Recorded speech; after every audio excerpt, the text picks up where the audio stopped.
there. It's about time that we call our meeting to order. This is the meeting of the Edina Community Health Committee. I'm Mary Jo Kingston, chair of the committee. And can we go around and introduce our members who are here this evening? Tyler? I'm Tyler Giske. I am a student member of the committee. And I'm Carolyn Peterson. I'm an assistant Hennepin County attorney. I'm a member of the committee. I'm Julie Millam, member of the community. Mary Lavelle, member of the committee. I'm Maggie Stang, student member of the committee. Okay. Has everybody had a chance to read the meeting agenda? This is just the agenda for tonight. Can we approve the meeting agenda? Everybody in favor? Do you need a motion? I don't know. Sherry, do we need a motion on that? Usually on every approval we do. Can we have a motion? I approve. Propose a question. I so move that we accept the agenda. I second. All right. All in favor of approving the agenda, say aye. Aye. Aye. Good. Okay. And then we get to the approval of the last regular meeting, which was September 20th. Have people had a chance to read those minutes? And are there any changes? Some of us have had an opportunity to read these.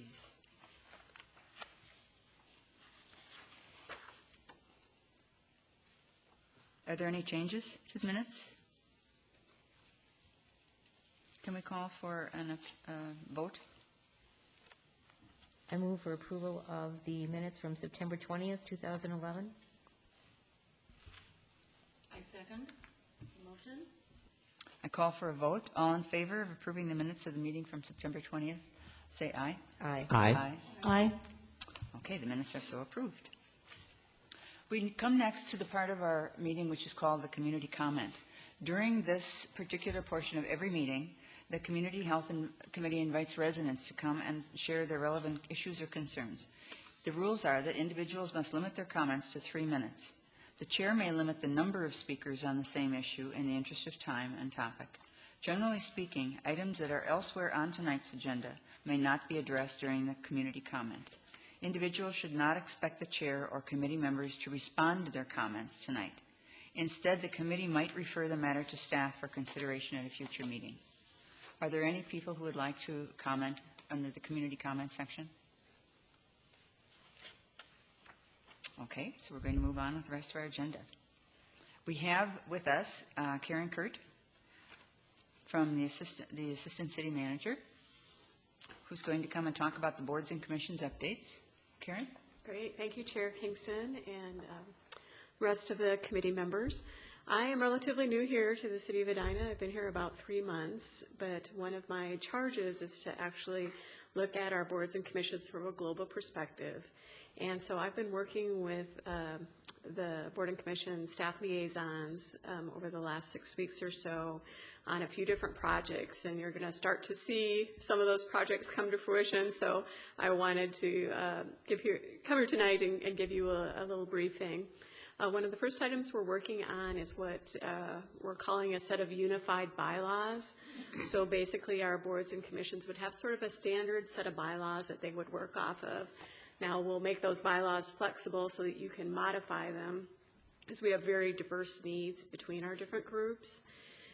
So one of the things I'm going to be asking from this group is actually to have a representative, and I don't know if that would be the chair or someone else, who'd be willing to meet with the other representatives from our boards and commissions to go through the draft together to make sure it's in really good shape before we send it out to all of our boards and commissions.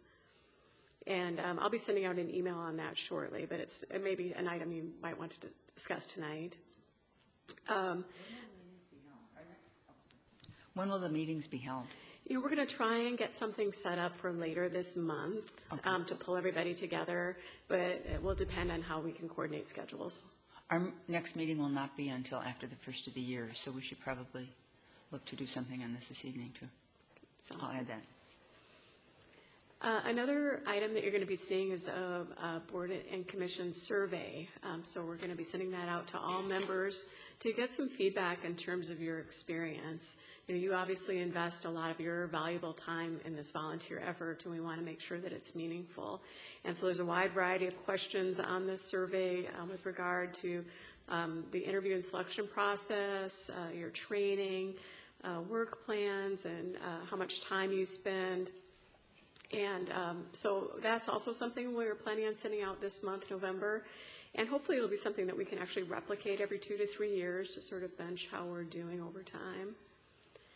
And the last item, which is one of the reasons why we need the survey feedback, is that we are going to be working on general training for all of our board and commission members. Because we realize that there's a lot of new stuff when you come on board, and we want to give you the best tools that we can to get you off to a good start. Great. And so that is really all I had. Thank you very much, Karen. I may stick around for a little bit, Good. though, because I'll be able to learn a Welcome. little bit more about what you do. Good, thank you. The next report that we have is from Lisa Brodsky, Bloomington Public Health Emergency Preparedness Coordinator, talking about the Public Health Emergency Preparedness Services Review. My understanding has some new members. Thank you. We have some new members, so I thought what I would start with is a little bit about exactly what is public health emergency preparedness.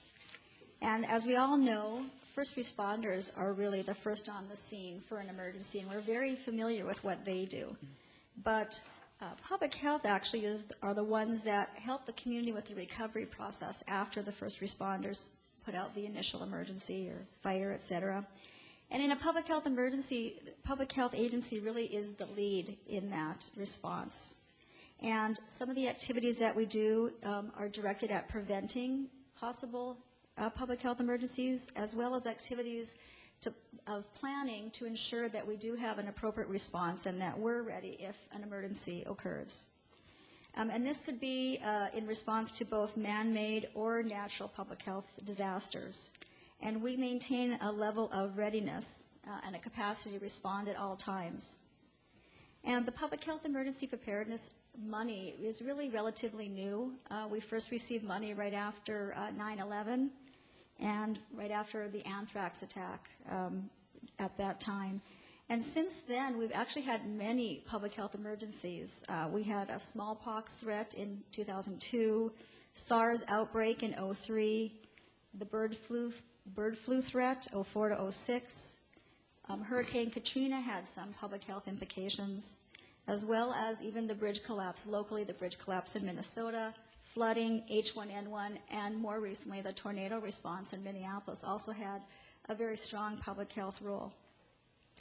And some of the things that we do, that we have been doing for a really long time, the Center for Disease Control actually recently released a document that refers to new public health preparedness capabilities that describes really what we need to be able to do to achieve readiness to respond to any type of public health emergency. And they took into consideration the Department of Homeland Security capabilities, the 10 essential public health functions, and the National Health Security Strategy, and came up with 40 or 50 or so capabilities, and have asked us over the next 5 years to really focus on 15 of them. And many of these we've been doing for a while, and I've come and talked to you and told you about some of the stuff that we have been working on regarding these capabilities.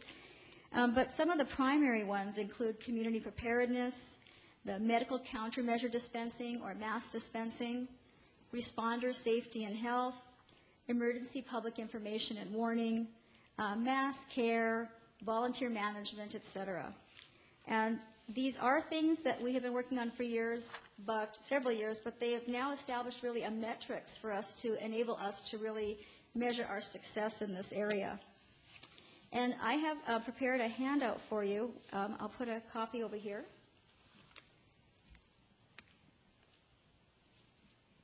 I can move it. But I just kind of gave a little synopsis of some of the work that we did last year, we are currently doing and plan to do over the next year and a half or so. Some of our 2010 accomplishments included that we disseminated nearly 1,000 flu shots in Edina. And we also, we did this through conducting school-based community clinics.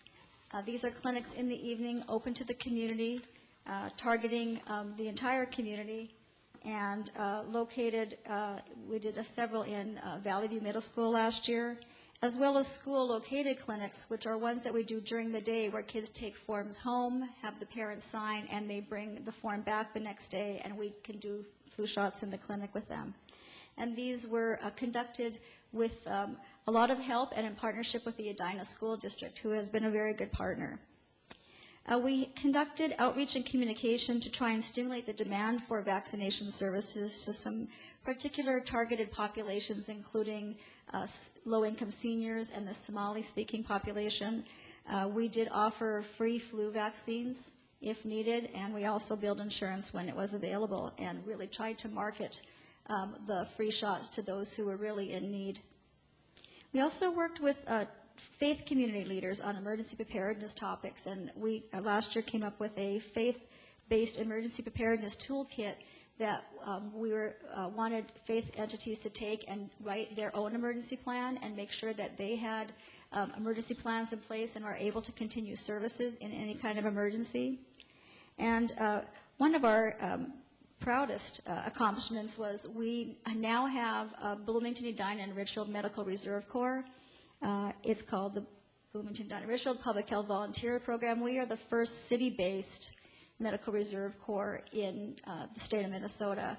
We really wanted to be a little bit more in touch with our community members. We were all under Hennepin County before, and now we have our local public health volunteers. This year we've done a variety of work in several different areas. We participated in the Metro-wide postal exercise, and for those of you who have heard me talk about any anthrax or the City Readiness Initiative, the postal plan is a plan which engages the postal workers to deliver needed medication very quickly within the first 12 to 20 hours of an widespread anthrax exposure. And most of the city of Edina is covered under this plan. We also recruited the first 13 Edina residents into the new Medical Reserve Corps program and conducted some workshops with representatives from the faith-based entities. And we lastly, well not lastly, but we increased emergency response capabilities with commitments through memorandums of understanding from long-term care facilities, clinics, and churches. These facilities will operate as closed dispensing sites in case of an anthrax attack. So if you are a member of a certain church, you can possibly go to your church in order to get your medication as opposed to coming to a large mass dispensing site. So a variety of long-term care clinics and several churches have committed to being ready and able to help us dispense medication quickly in an emergency. More recently, we've been working with the schools. We provided Go Kits for all of the schools in Edina. These are kits that if there is any need for an evacuation, that the schools can grab and go. So it provides some supplies, checklists, etc., that they may need, that they may not have time to stop and prepare. We've also provided some shelter kits. We've been working with the City of Edina to provide shelter kits, 3 of them for up to 50 people each in case of a need to shelter a lot of individuals. We had a need for that last year in Bloomington when we had a large apartment fire and had many displaced individuals. So we can now house up to 150. And flu kits have been an ongoing effort. We actually have a flu clinic tonight at Valley View Middle School. It's an open community clinic. It just ended about 20 minutes ago. In 2012, we are going to be very busy. Actually, we're starting this now. We will be conducting a risk assessment in Edina, and that really incorporates the likelihood of events that are going to occur in your community, the severity of these events, and what the impact to public health, the behavioral health, and the healthcare systems are going to be. So we'll look at some of the more likely incidents, so flood, for example. Well, what are the healthcare impacts? Well, if the flood is in Edina and it's around the hospital, then the hospital may need to be closed. So what is the impact of that system? Or if there's a flood also may lead to mold issues in homes. which could lead to allergies and asthma, et cetera. So what are the public health implications? How does it affect the system? And we're also going to be engaging representatives from the Edina community, like yourselves, so I may come back and have some homework for you, to discuss what is the anticipated impact to your sector. So if you're in the community-based or faith-based or healthcare industry, what would the impact of that occurrence be to your sector? And how do you think you can respond, and what plans do you currently have in place? And we're also going to be conducting an assessment of the Bloomington Public Health's current status on the 15 public health capabilities that I previously mentioned. And that will lead directly to using these capabilities to really look at what are our future goals and priorities that are upcoming in emergency preparedness over the next 4.5 years. And that's all I have. Does anybody have any questions? Excellent. Lisa, how does on this last one under the 2012 plans, conduct an assessment of Bloomington's public health current status of the 15 public health preparedness capabilities? How does that impact Edina? This actually will be doing that for Bloomington Public Health specifically for Edina as well. So it'll be specific to your community, and it will look at what is our, if you take one of the capabilities, what is our level of ability to deliver medical countermeasures to the city of Edina. Okay. Where are we at? Have we connected with partners in Edina, such as long-term care, et cetera? So it will be very specific to your community, and we are going to be doing this in each of the cities or with representatives from Bloomington, Edina, and Richfield, so you will have direct input into what is the impact to your sector specifically in Edina. There is some crossover because we have one hospital, so that will affect all 3 of our communities, but the analysis of our capabilities will be very specific to your community. Okay, thank you. Any other questions? Okay. Thank you very much. Thank you. Adnan came late. Can we introduce you? Or would you like to introduce yourself? Sure. Oh, sorry, we forgot to teach you. My name is Adnan Qureshi. I'm actually one of the physicians that works at the University Hospital, and my specialty is stroke and neurology. Thank you. We're glad you're here. Thank you so much. The next is the Community Health Services Review, Karen Zalaznek, Bloomington Public Health Director. Hi, Karen. Welcome. Thank you. Well, it's a pleasure to be here with you tonight.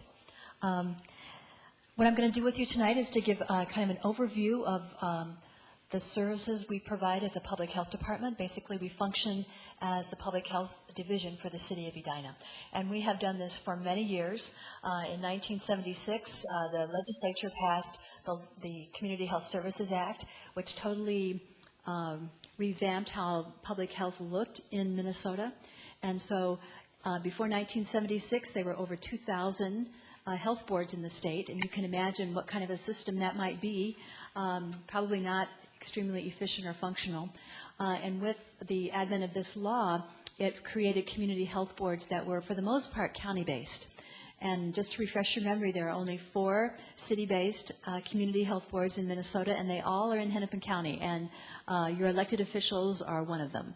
So the cities are Bloomington, Edina, Richfield, and the city of Minneapolis. The other city that was a community health board was St. Paul, but they merged with Ramsey County, so now they have a joint city-county community health board. So, excuse me. So what I'm going to do with you tonight is to talk a little bit about what happened in 2010, and then move into 2011, and then to talk about what's upcoming for 2012. And this is usually a heavy paper night for you, so you've got a bunch of paper in front of you, and I'll just kind of walk through some things with you, but not everything. And I'm certainly not going to read everything to you.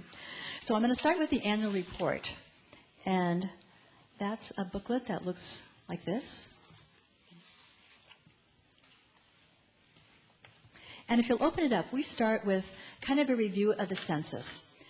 There are many people who are excited by the new census because that data is critically important to the influx of dollars, not only into Edina, but also into the state of Minnesota. So folks were concerned for a while that we might lose one of our representatives at the federal level if we didn't have enough folks. So starting with the, much of this information is for Bloomington, Edina, Richfield, because that's who we serve. But you can see that the population in Edina has increased slightly from the last census in 2000. And that's a good thing. That will mean a little bit more money coming into the city in terms of public health.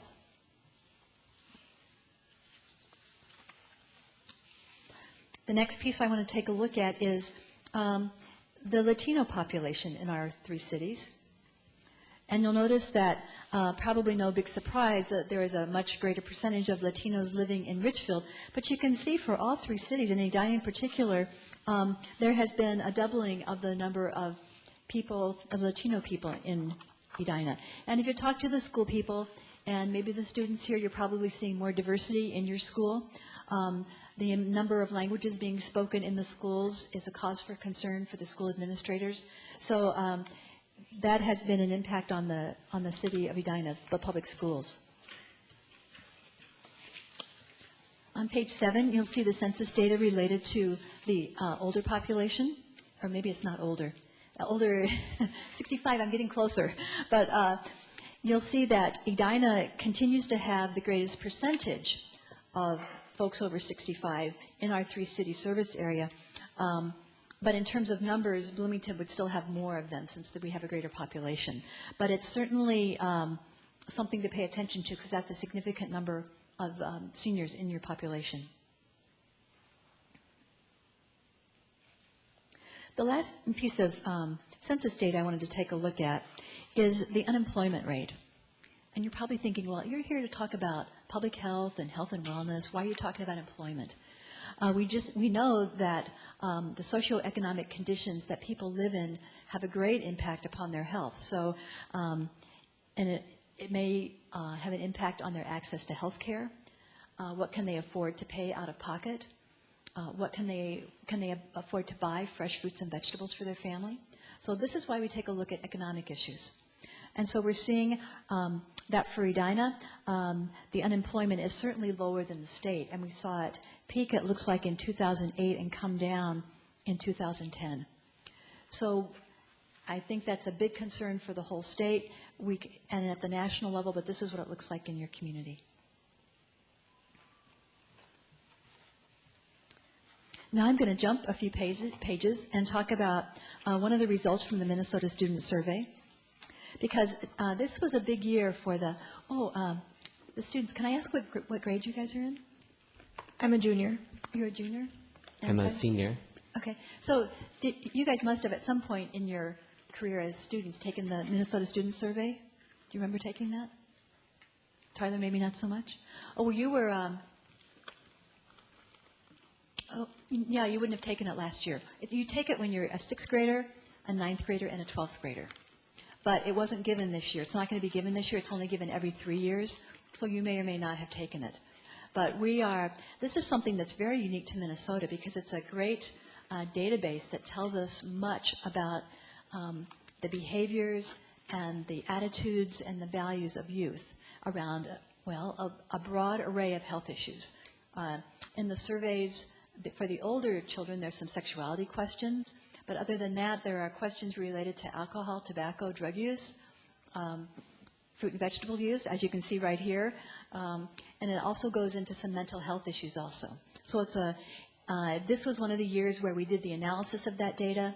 We made many presentations, and we prepared the presentation for the Edina schools, and I believe we made the presentation to the Edina City Council. It's really great information. And you can see from this that even though, so this is the 9th grade students consuming 5 or more servings of fruits and vegetables yesterday. So when they took it, they said, yesterday, how many servings did I have? And you'll see that Edina is there in the green, and they did come out at the top there. But even coming out higher than the other 2 school districts, they're still only at 30%, which is really pretty darn low. So, and we know that this is, in general, a cause for concern and something that we're working with as we take a look at the SHIP program, which you'll hear more about later on and which you've been hearing about.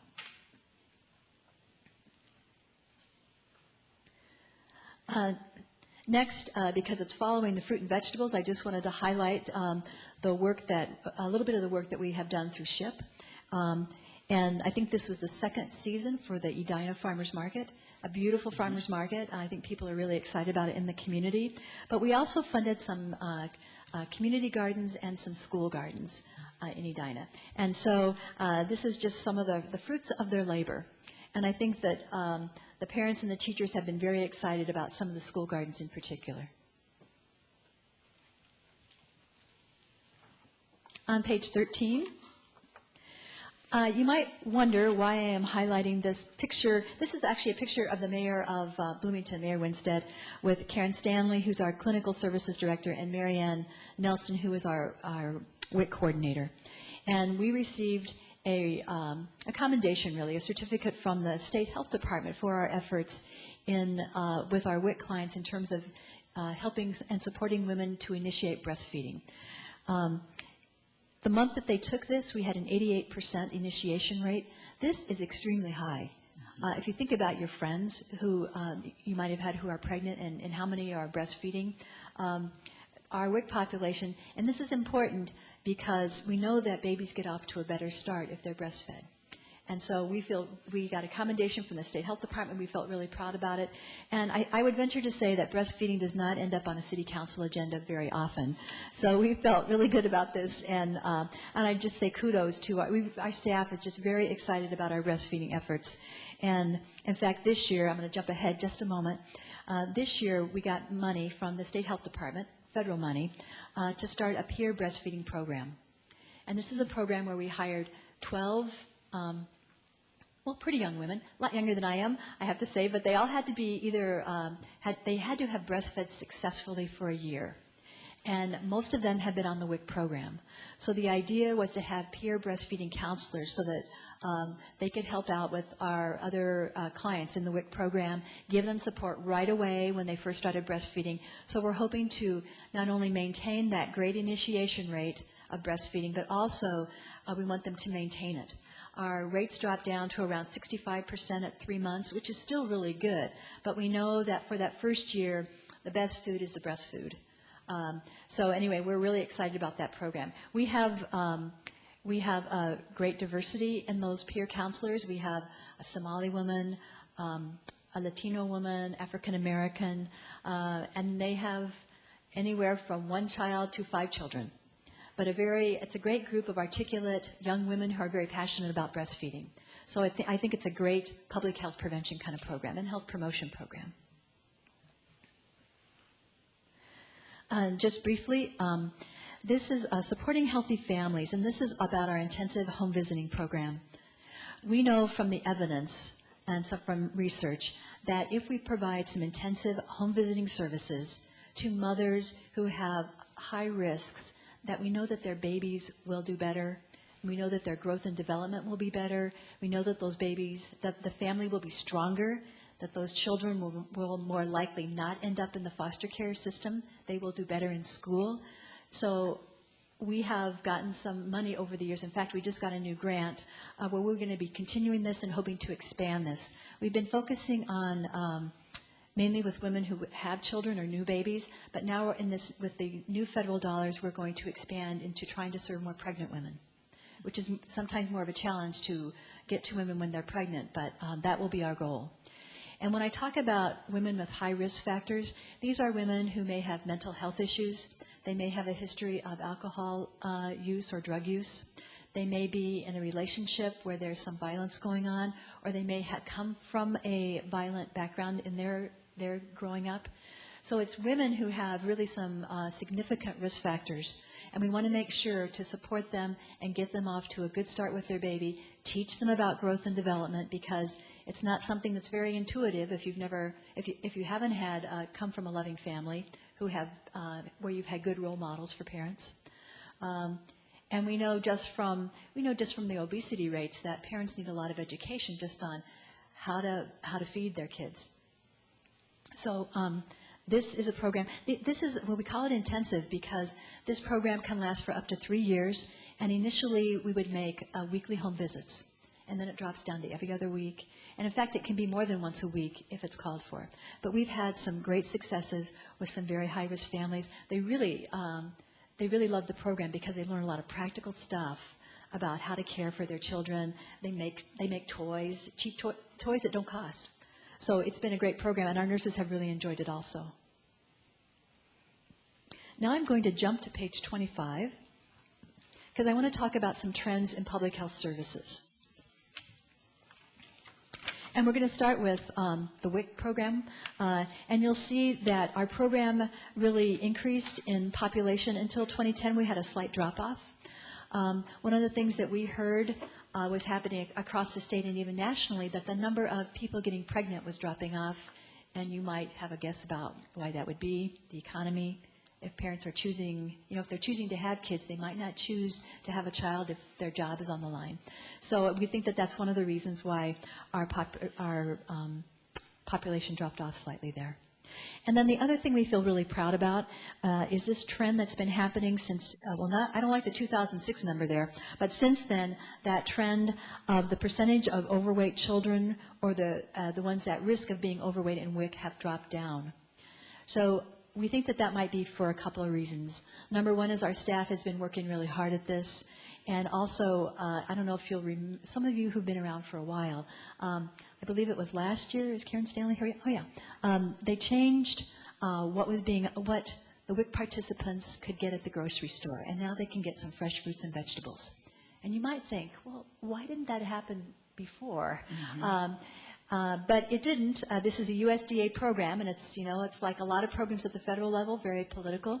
But this change was made, and we think it's a great change. The participants are very excited about it, and now they're actually being able to use some of their WIC vouchers at the farmers market. Mm-hmm. So really great changes. So we think those are some of the things that may be impacting this trend with overweight children, and we're really happy to see this. The next page I'll look at is page 26, and this again looks at breastfeeding. Yes, and we've talked a little bit about breastfeeding. So I'm going to move on to the children 0 to 3 years early intervention services. This is a program that's been around for quite a while, and this targets children 0 to 3 who have perhaps developmental delays. And so this is something where we work with the school district very closely. And we screen those kids to see if they're eligible for school services.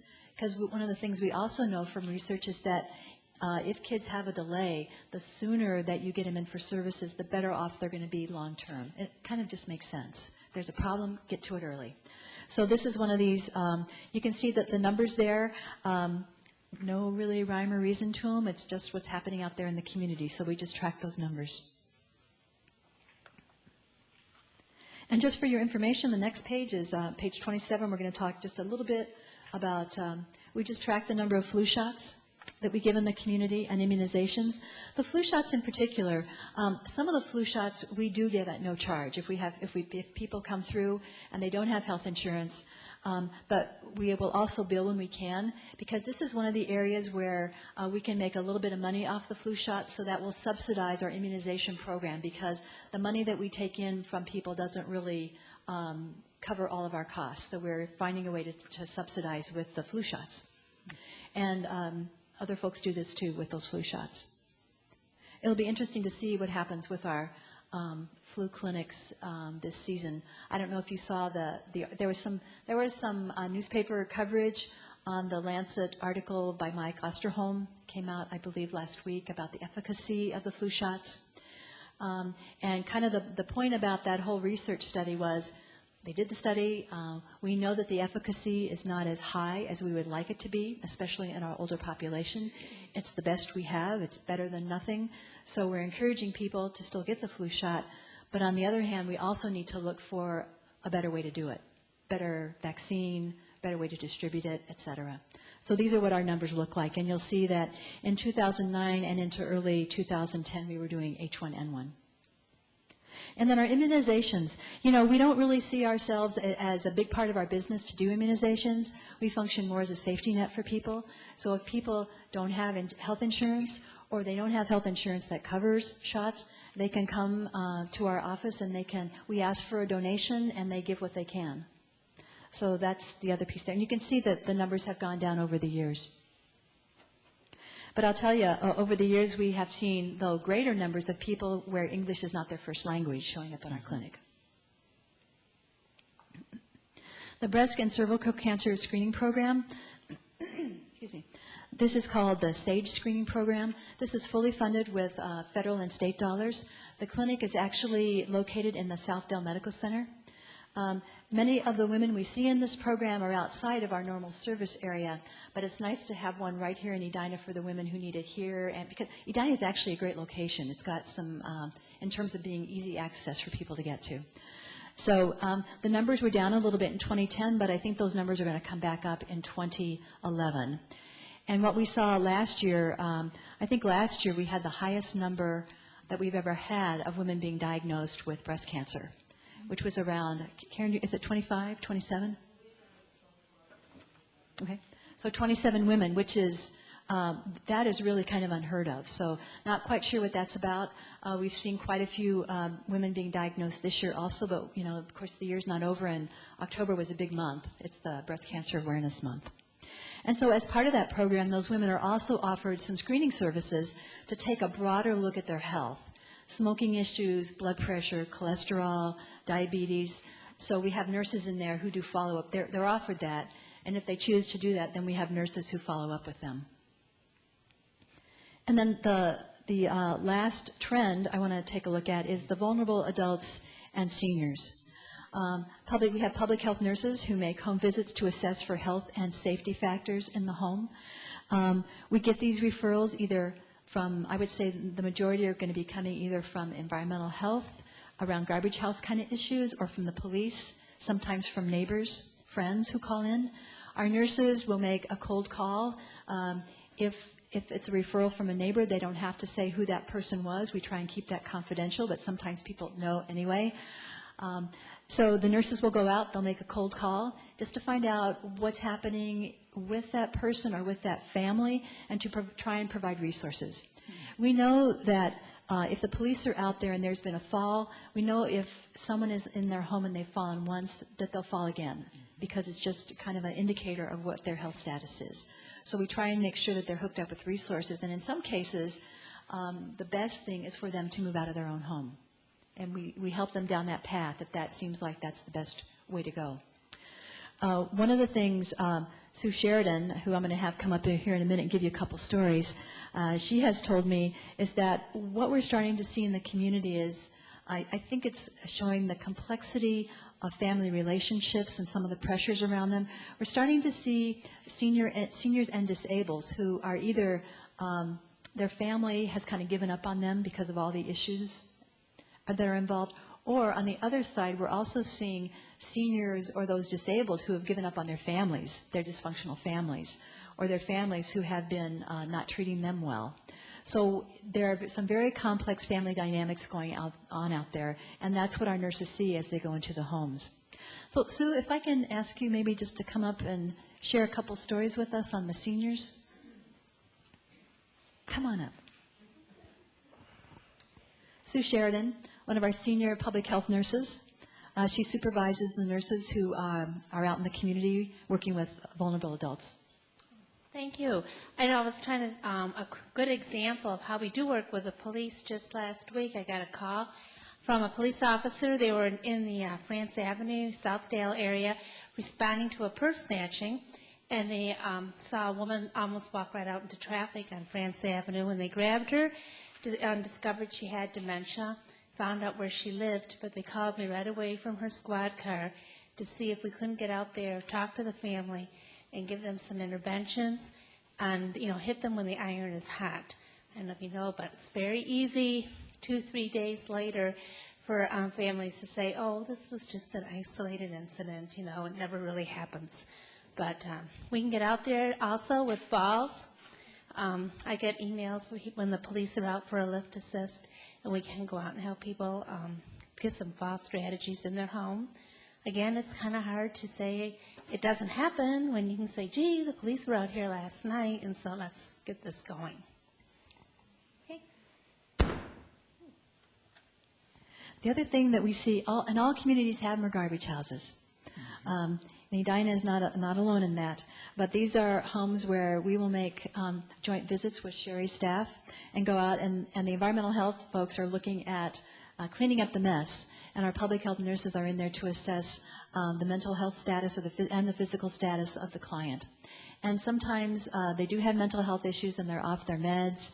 Sometimes they need to be on meds and they're not on meds. But it's a very serious situation, and usually it's a very complex situation that you're walking into.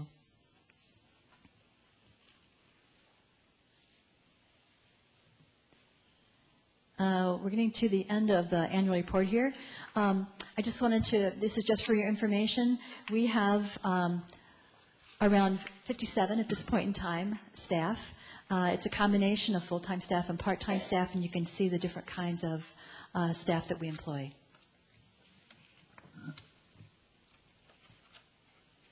And then I've also included a page as a thank you. We'd like to give thank you to our grant funders. About 75% of our budget is through grants and contracts and fees. So we have a lot of people to thank, including you. And then about 25% is tax dollars from Bloomington. And then the other page I want to go over you with, this is not from our annual report, but we also provide you with a quarterly report. So the quarterly report, the reason why we started doing quarterly reports was to be able to give you a little bit more timely and up-to-date information on what's currently happening. So I always like to point out these are the different, we try to embed ourselves in the community because that's where the public health does its best work. We're kind of born and bred to do community work, and so we work not only with individuals in the community, but an important part of our work is really reaching out and becoming part of the groups that care about and provide services to the population. So one of the new groups that, it's a new group for us, but not a new group in the community. Well, actually it is a fairly new group. It's been around 3 or 4 years. But it's the Edina Partners for Early Education. And that's a group, actually it's all women, but it is a group of women who care about young children. And our family health manager has been a part of that group this year. And we had a really good conversation with them. We took them, one of the community health assessment pieces that we do, besides the Minnesota Student Survey, is we take a look at the maternal and child health data for Edina. And so we took that data to this group, and they actually gave us some very nice feedback on what would make the report more useful for them. They were also looking at trying to look at the niches of where new moms in particular needed more support and help in the community, and trying to make sure they got into early childhood education sooner versus later. So you can see the different groups that we work on and that we're part of throughout Edina. And then we also, at the bottom, we've listed some regional work groups where we represent Edina. Emergency preparedness, I'm not sure if Lisa mentioned it, but a lot of the work we do is regional work. Because as you can imagine, if there's a disaster, a tornado comes through, it might not necessarily respect city or county boundaries.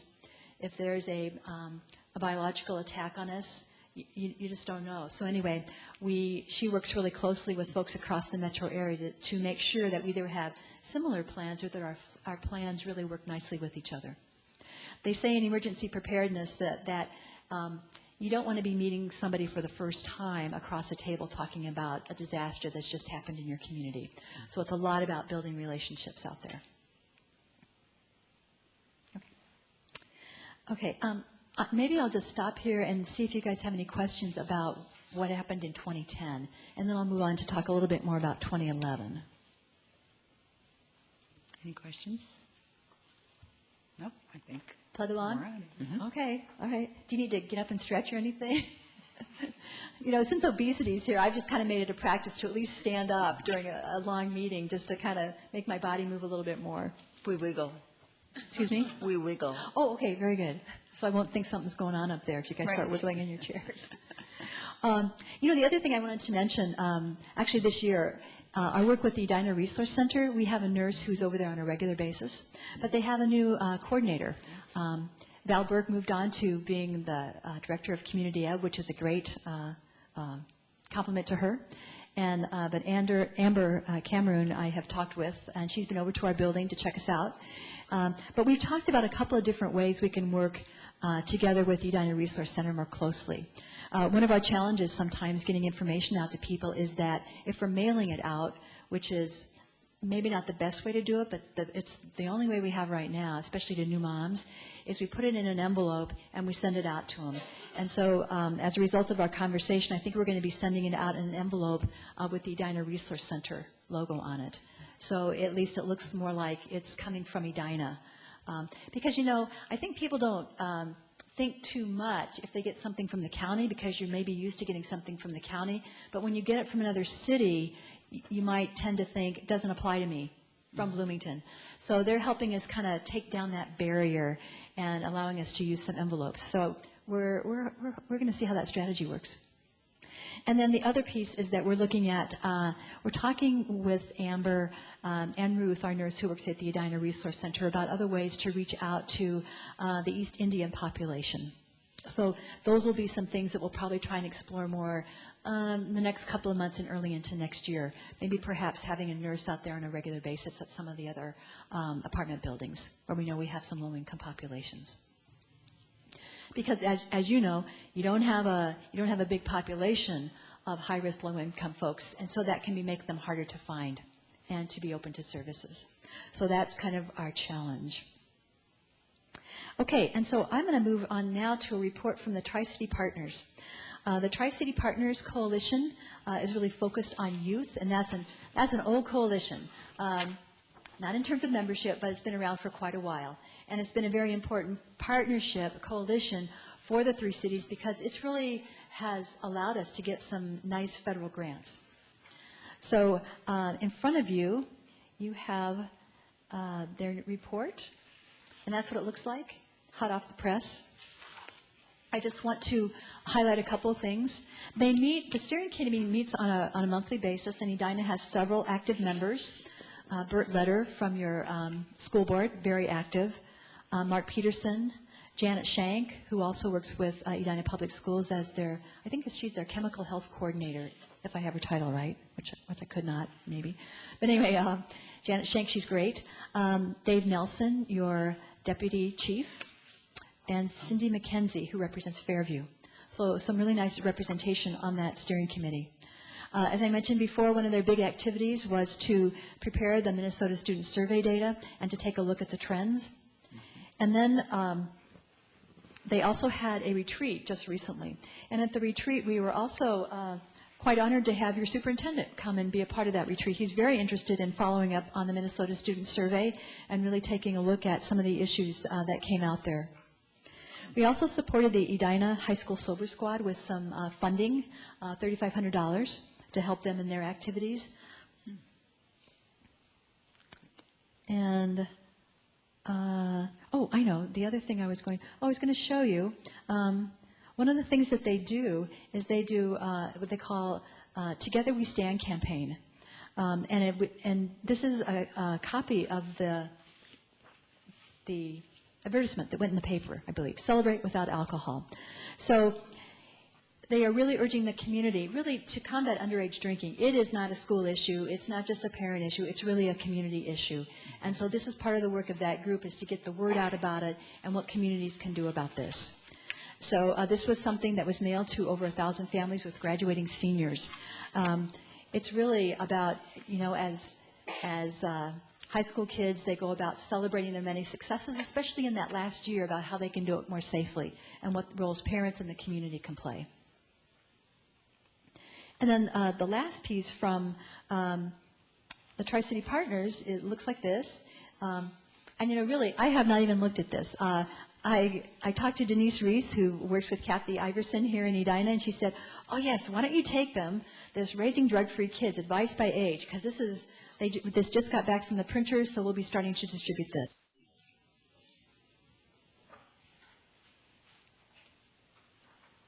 Okay. All right. This is really interesting. Let's see. Oh, do you have questions? No, just comments. This You're looks liking very it? good. Good. Yes, I like it a lot. Okay, thank you. I'll pass that on. Another new thing that happened this year, I already talked in the WIC area, the peer breastfeeding program, but we also implemented a new software program called Hubert. It was a big transition for our staff, but hopefully it was kind of rocky for a while, and that was, I think, kind of at the state level. If anybody has ever implemented a new software program, you know what kind of havoc it can wreak with your life. But I think we made it through that pretty smoothly. And hopefully it will make for better services for our clients. And I just wanted to review some of our community health assessment activities, because remember, as a community health board, one of the responsibilities is to do community health assessment, and that's one of the things we do for you. And a couple of things. One of them, I just wanted to tell you that as part of the federal health care reform, that nonprofit hospitals now are required to do a community health assessment every 3 years. And so we participated in a couple of meetings with all of the hospitals in Hennepin County, because Hennepin County has a lot of hospitals, and they reach out. People from Edina not only go to Fairview Southdale, some of them may go to HCMC and to many different places, Methodist. So we're trying to be involved in those conversations with all those hospitals. And as actually, just this morning, I met with Fairview Southdale. They had a wellness summit. So they asked me to present what was happening in their backyard. So that was really an interesting meeting. They invited their faith communities to be a part of that wellness summit, and they had some great beginning conversation around wellness. I also participated in the Edina Community Health Dialogue, because all the hospitals are doing strategic planning, community health assessment. They tend to overlap with each other. So it'll be interesting to kind of see how this plays out in the community.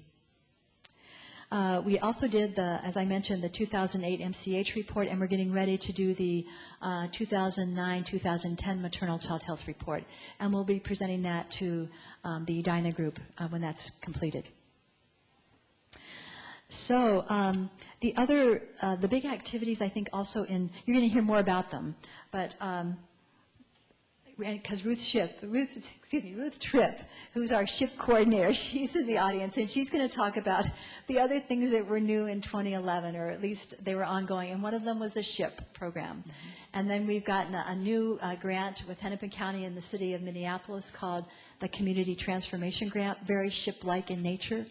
And then the DoTown initiative, which I'm thinking most of you know about DoTown. So those are the things that were new, and actually were a lot of work, I have to say, in 2011, because we were one of the things that intrigued Blue Cross Blue Shield to do the DoTown project was because the elected leadership was involved, the mayors.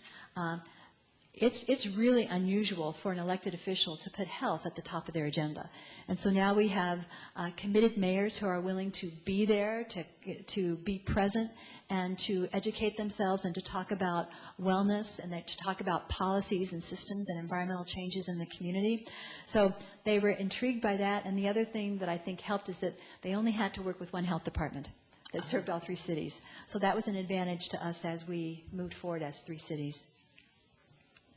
And then for 2012, we will, we don't have a lot of new money, except the new money that Ruth is going to talk about, except we do have some new money connected to intensive home visiting.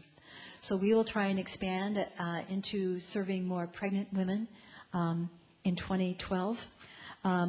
We will also, actually, we don't have a lot of new money. So everything is kind of stable at this point. We have been really fortunate that many of our grants have been renewed. So that's the good news. And so those would be the areas where the intensive home visiting, and we're hoping to have a successful grant application for SHIP. And so that will be what will guide us in 2012. So with that, I'm open to, I think my folder is empty. Folder's empty. That's all I was going to cover. If you have questions, I'd be happy to answer questions. Otherwise, we can bring Ruth up. Karen, I do have a question. I was just wondering, I've seen some statistics that suggest that Edina has about 26% of its population that's graying or getting older. Yes. And I'm just wondering, given that trend, if you have a particular program or a particular thought about how you might be adjusting your services for that particular group. What we are currently doing, and this has been now in effect for a few years, is we are out in some of the high rises and in the senior clinic, and we have we call it a clinic Talk to the Nurse clinic, where people can come and get their blood pressure checked, in some cases their hearing checked, and just ask questions of the nurse, either about medication. Sometimes we have a topic each month, but sometimes we are just educating people on how to advocate for themselves with their physician. And then the other things that we're doing in terms of the graying of the population, we're starting to see kind of the tip of the iceberg because many people who are falling or where we're getting calls from the police, those are the older people who are at the tip of the iceberg. So other than that, those are the things that we're working on, and as we're doing that, we are educating people in the community in terms of how to work with Hennepin County Adult Protection. Those are the main things that we're doing right now.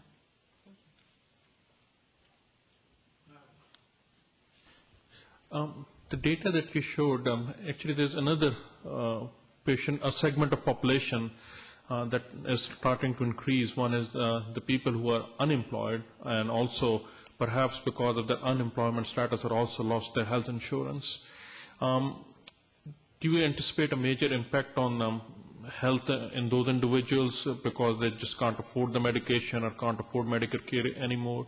And is there anything that we as a group can do to, I guess, provide more resources for what they can't afford at this point? Well, a couple of answers to that. We have not seen a big increase in the people that we serve, except maybe perhaps in our immunizations. But we don't provide direct medical care, number one. Number two, I know many of those calls from people in the community may show up through the Edina Resource Center, and they are referring them to resources in the community. Unfortunately, one of the things that happens with a higher income population is they may fall between the cracks with not a lot of places to go. But I think what some of the studies that we're seeing now is that people are just putting off anything that's elective, whether it's an elective surgery, or in some cases they may see their drugs as elective if they can't afford the copay. Usually most parents put their kids first. But I would say what we all need to do as a larger community is put some sort of pressure on the federal government for some changes in health care. Because really healthcare, access to healthcare will continue to be an issue for many years to come. And actually it was really interesting today to hear some of the changes that Fairview Southdale is making as a hospital and as a system, and some of the changes that the physicians are making in order to try and make the healthcare system better services for the people that they serve. The other thing we talked about, I'll just leave it at that. There were some other things we talked about. Access to healthcare, big issue. It is. Any other questions? Thank you very much, Karen. It was very You're interesting. welcome. Pleasure to be here. And with that, I will turn it over to Ruth Tripp to talk about SHIP. Okay. I know. Okay. Well, good evening. It's good to be here again. So, as Karen indicated, I was going to talk about 3 different community initiatives that we have kind of falling all together and having similar pieces to them. And so you have a piece there, a yellow sheet, that kind of goes through the 3 different projects. And so I'll just give you sort of a review of those. The Community Transformation Grant is a grant that we're partnering with Minneapolis and Hennepin County. On that, Hennepin County was the writer of that grant, and we will be partners in it. It is very much like the SHIP type grant. It goes for 5 years, and it's from the Center of Disease Control, and focuses on the tobacco-free living, active living, and healthy eating, and also quality clinical care services. And with that grant, we were required to really focus on high-risk populations. And so one of the pieces that you have is a map that we used within that proposal, and that looks at the areas within the 3 cities. And if we could have the map, great. And that looks at areas in the 3 cities that either they're defined as at-risk or high-risk areas, and that definition was having 20% or more of the population below the 200% federal poverty level, or having 50% or more populations of color. And so the area that fits in that for Edina is the one small segment there. It's in between France and Xerxes Avenue with 70th on the north, right, and 494 on the south. Okay, so that that will be sort of the focus area of that grant for Edina. And so then the information we had requested in our proposal, $4.3 million, and this is a grant over 5 years. We received 1.1 million, so 25% of what was requested. And so down below you can see some of the strategies that had been proposed in healthcare, active living and healthy eating, and tobacco-free living.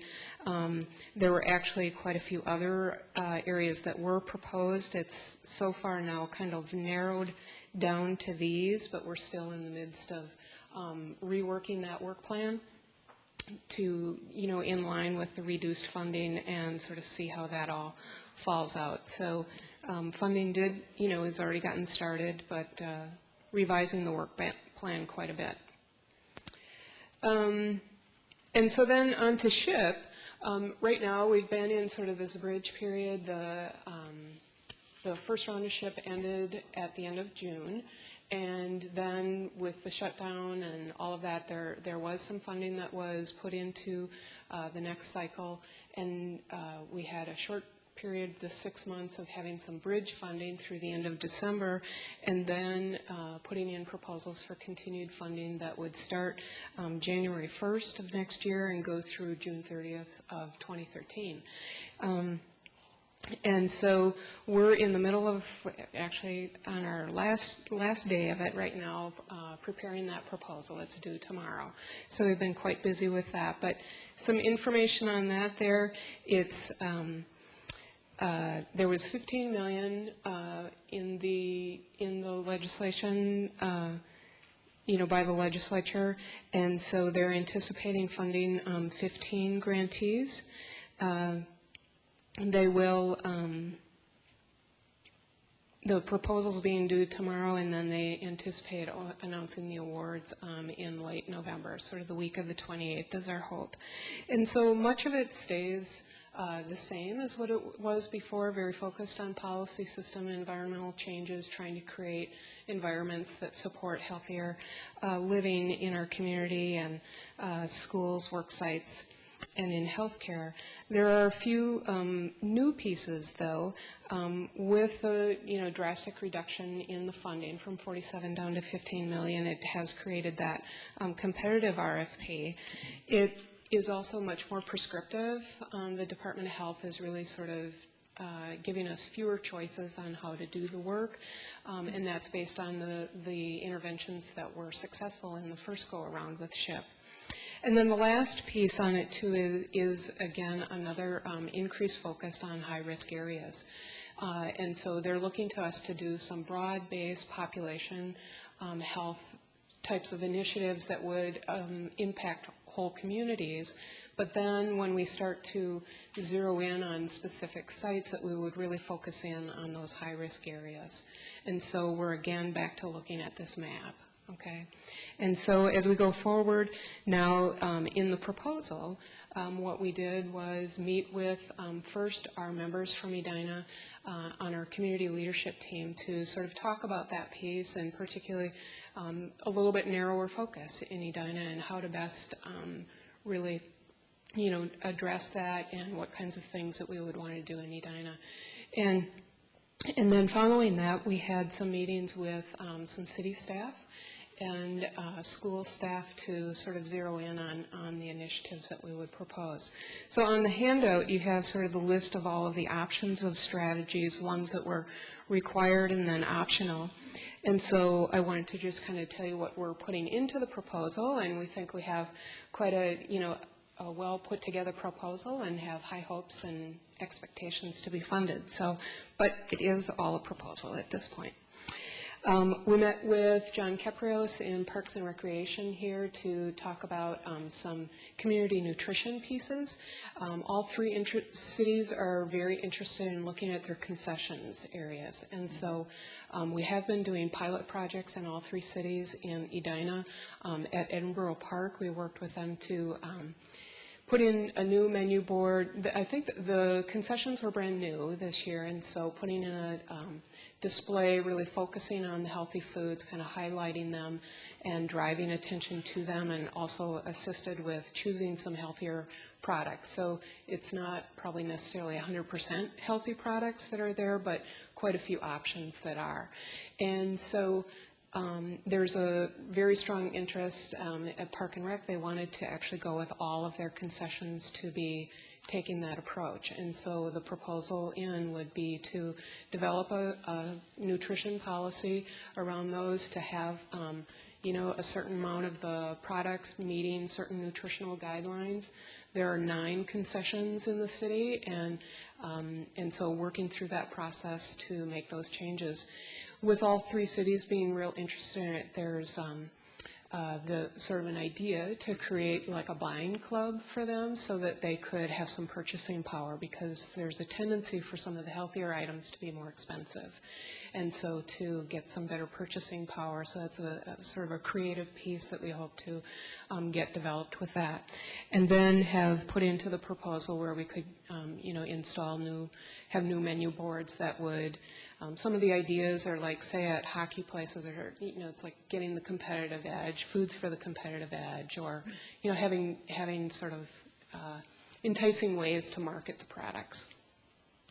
So that's one piece in the proposal. Then we met with Wayne Hool in the Public Works and Traffic area. We have been working with them on a living streets policy, which the Transportation Commission is working together with staff on, and SHIP has provided support for a consultant to work on that piece. And so we would hope to continue that work into the next round, and adding into that doing like some bike and pedestrian counts in the city, maybe looking at ways to have a bike rack cost sharing type program. So looking at some new pieces like that. And then the other piece that we were talking with Wayne about, and then subsequently we met with Dr. Dressen, the superintendent at the school, and Jenny Norland Weaver, their director of curriculum, to talk about working on safe routes to school and looking at that in a real comprehensive way. And so that went very well. Both parties are very interested in working on that issue, and the city and the school working together on that. And it ties in really well with the living streets policy, all of that. So what we've put into the proposal for that is to have a consultant that would assist with that, doing an assessment of all of the school buildings, where they look at some of the engineering pieces, traffic flow, drop-off zones, safety of crosswalks, those kinds of pieces. Also looking at what the educational pieces are around sort of biking and walking, seeing what the needs all are. So really doing a comprehensive assessment and then developing a plan to sort of carry forward on that. So those are the pieces that we've kind of included in those areas. We'll also be doing or proposed required pieces to work with post-secondary campuses on tobacco-free policies. So in Edina, you have Mankato State has a office complex, and I think it's with DeVry. They're at the same location, it looked like to me. But so in Edina, those would be ones that we would contact and see what their policy is, and if there's interest in making improvements with that.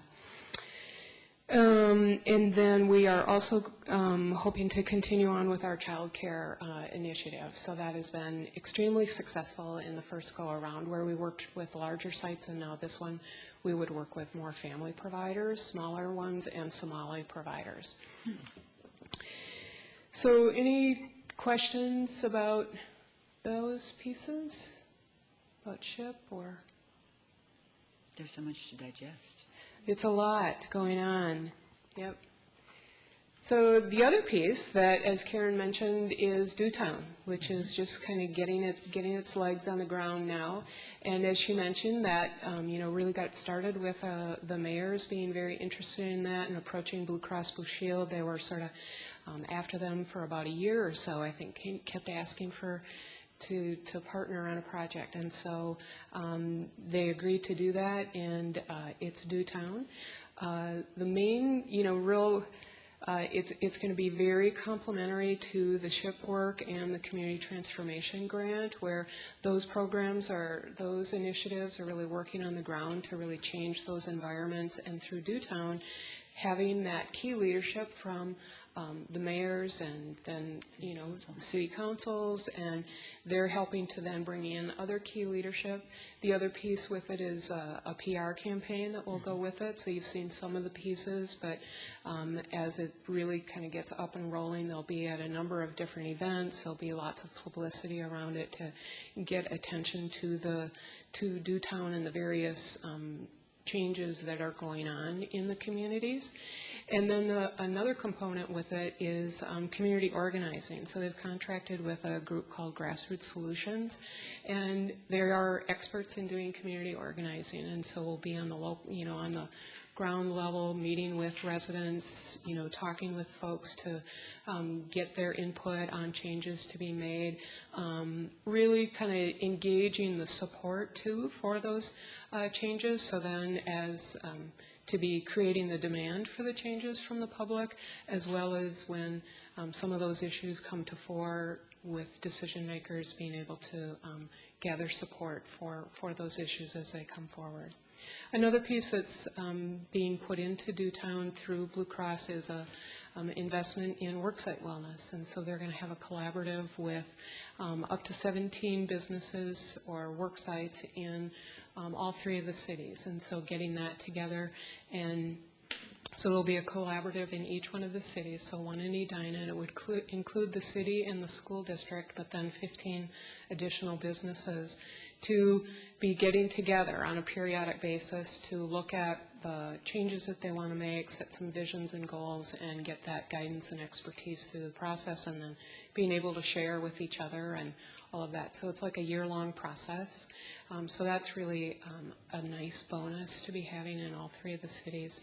And another piece, their foundation will be investing some funds with organizations that work with disparate groups in each one of the cities. So they have some dollars that are available to that, and exploring, one or more groups within each one of the cities. And so I know they were getting in touch with like Val Burke and the Resource Center about that to explore that piece, and then that's just all in the early stages as well. So the launch happened in late September, and since then we've actually been having some meetings then with, particularly as related to the SHIP proposal. We wanted to really get that leadership involved with the planning of SHIP. So mayors pulled together meetings with, we had a meeting with the superintendent and Jenny, and the mayor was with us at that, and got that engagement to work around safe routes to school.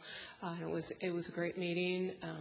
Dr. Dressen seemed very interested in the whole piece of having the community engagement piece and looking at some of the newer, new Americans and other groups moving into Edina and being able to tap into them and know what the needs are. So that seemed to be an exciting piece to him about that. And then we had a meeting too with city staff to just sort of share what Dewtown was about, and the grassroots, the community organizers will be starting to get out there. They're hiring 4 staff to be working on that project, so they're, I think, doing all the job offers right now, and as soon as those folks get up and running, I think we'll see it take off. So, Karen, I don't know, do you have anything to add? I missed? No? One of the things that came up, Carolyn brought it up at our last meeting, was the need for more education and marking of biking and hiking, walking paths for people who are disabled, people who are in wheelchairs, things like that. And it would, I think, be really nice if we could coordinate among the 3 cities so that we would have lists for our citizens, as to where they might go in Bloomington, which path around which lake would be easy for somebody who has problems walking or for someone pushing a wheelchair. Yeah. As our population gets older, we need not only to look at the walking for the younger people, but what's available for the older. And right now, we've both had experience with that where, you know, you can get on some place that's not well marked about that, and it's very difficult. Yeah, yeah. And some of the cities have looked at that in like some of the mapping projects that they do. Hoping that we can do that, how to coordinating with the other incorporate it cities. in there, yeah, so people can be aware. Yeah. When you mentioned, when Mary Jo mentioned paths for disabled people, there are an awful lot of people with disabilities, and asthma is one in particular, and I'm one who has severe asthma. In reaction to wood smoke, I think it would be wonderful when we're looking at other initiatives that would help healthier living in all of our communities as part of this program to consider perhaps restricting the burning of wood along with tobacco in any public spaces, because it really could be considered a violation of the Americans with Disabilities Act that guarantees that cities will remove barriers to accessing public spaces. I'm finding it a huge barrier. Yeah. I can't be outside, and I'm concerned for children with asthma in particular. Yeah, yeah.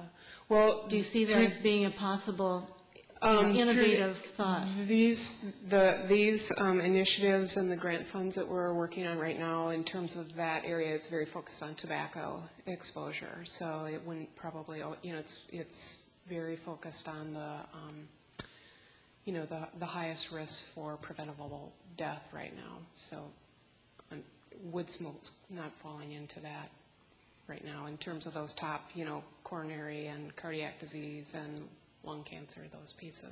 Actually, so I do have something I can distribute later, but the Harvard School of Public Health has definitely indicated that all fine particle pollution is part of that. Sure. And wood smoke is a major source of it. But thank you for listening to that suggestion. Yeah, yeah. Any other questions or comments? Okay, good. There's so much to digest, I think that it'll take a while. Yeah.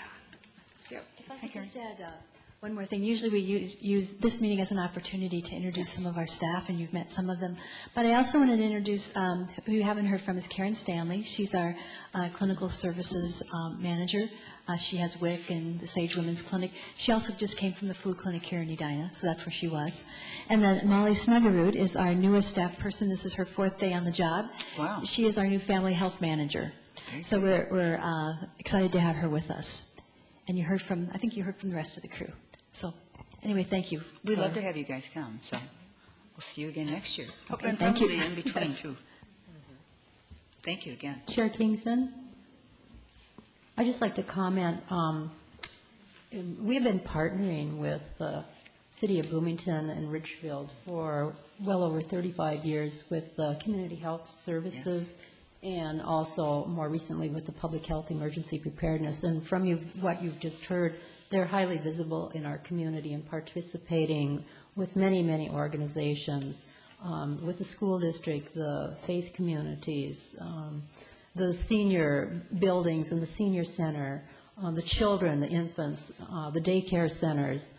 I attend a lot of meetings and I interact a lot with these folks on a weekly basis, and they do a wonderful job for our community, and they're just highly involved everywhere.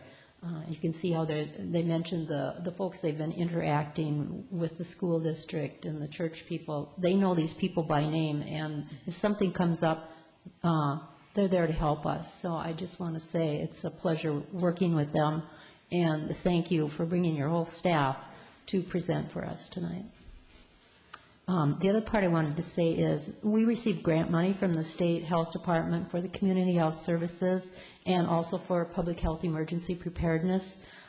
With part of that grant money, we hired the City of Bloomington to do these services for us. And we will be going forward with a contract in December to renew that contract with Bloomington to provide these services. Thank you, Sherry. That was wonderful background on what's been going on. Moving on. Mary, do you want to talk about the Edina Senior Health Expo coming up? Well, I won't talk very long, but I'll give you a very nice update. The Edina Health and Wellness Expo will be April 28th from 9 to 1:30, and Fairview Southdale, one of the sponsors, is giving a very wonderful lunch and presentation by one of the Fairview physicians who works with Guthrie players. So we're excited about that, and we'll have over 60 vendors, and we do have Bruce Scott from the Bloomington Health Department helping us, and a result of the Health and Wellness Expo will be that we'll have a very, very nice resource booklet for Edina people, for anybody really, but it really is very helpful. It lists everything that you want to know and who to call and who to email. So that's coming up, and I'm looking forward to it. Where? I'm sorry, St. Patrick's Catholic Church, Edina. Good. Thank you. Yes, it's a Saturday morning. Thank you, Mary. Sherry, do you want to talk a little bit more about Dewtown from Edina perspective? Really, the report was given by Ruth on the activities coming up, but what I wanted to remind you about is Mayor Hovland has been instrumental in getting this going with Blue Cross, as the other mayors, and he was emphatic about members on our Community Health Committee to participate in the activities. So once things really get rolling in 2012, he'd like all of us to be very active and participate. Good. I think we have a lot of opportunities to do so. So keep that. That's going to be one of our key focuses on our work plan for next year. Good. I can hardly wait. Correspondences and petitions. Do we have any correspondence or petitions that you're aware of, Sherry? I'm not aware of any coming in. No? Okay. Are there any, I have no comments. Are there any member comments? I think at this point, I'd just like to say before the Bloomington Public Health people leave to thank you very much for your services. I think that it's been a wise investment for our community, and I can see that you are doing a very diligent job in providing services for some of our at-risk populations and the population as a whole. So thank you. Seconded. Thank you.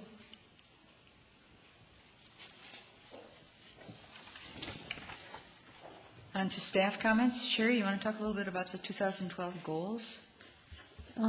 Yes, each year I put together a work plan, a goal plan for our group, and we are pretty much full to the brim on what we have to do next year. But what I'm going to be doing is sending out an email to each of you asking for your ideas, and I'm going to put them all together, and then our first meeting in 2012, we'll pick 2 more items that we could possibly address on our work plan. Like I say, our plan is pretty full, but I'm sure each of you have ideas, and maybe especially with the presentations that have just been given of other things that maybe could be done in the community for the population as a whole. And I'd like to hear all of your ideas. We'll put them all together, and then as a group we'll vote on. Like I say, we have about room for maybe 2 more topics that we could possibly address next year.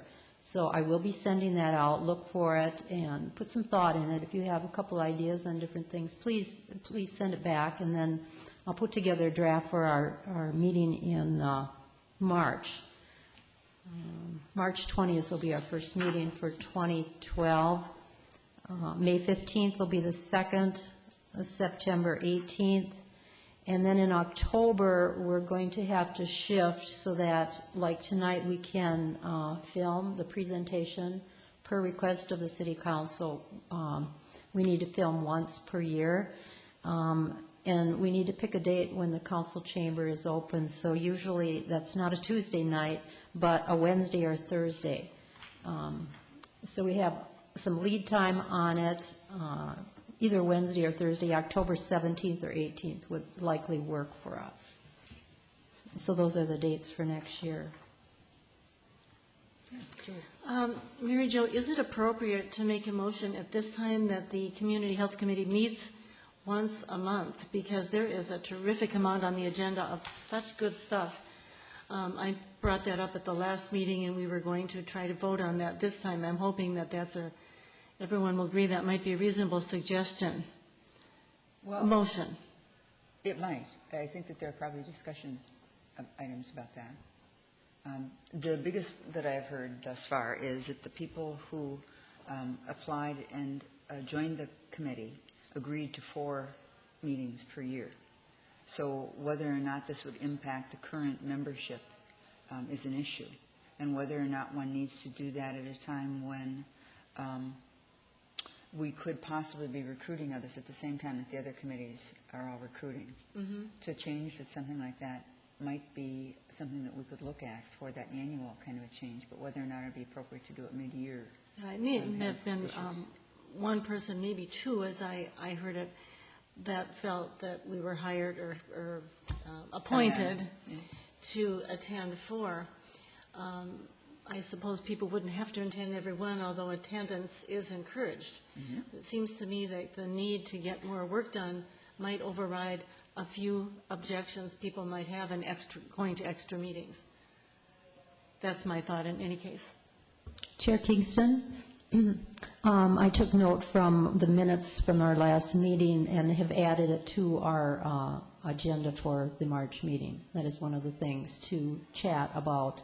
Should we add more meetings to our yearly session? Currently, as you know, we have 4 meetings. Given the difficulty in trying just to get a quorum for this meeting, which was not scheduled, I think that it might be really hard to start inserting other kinds of meetings, frankly.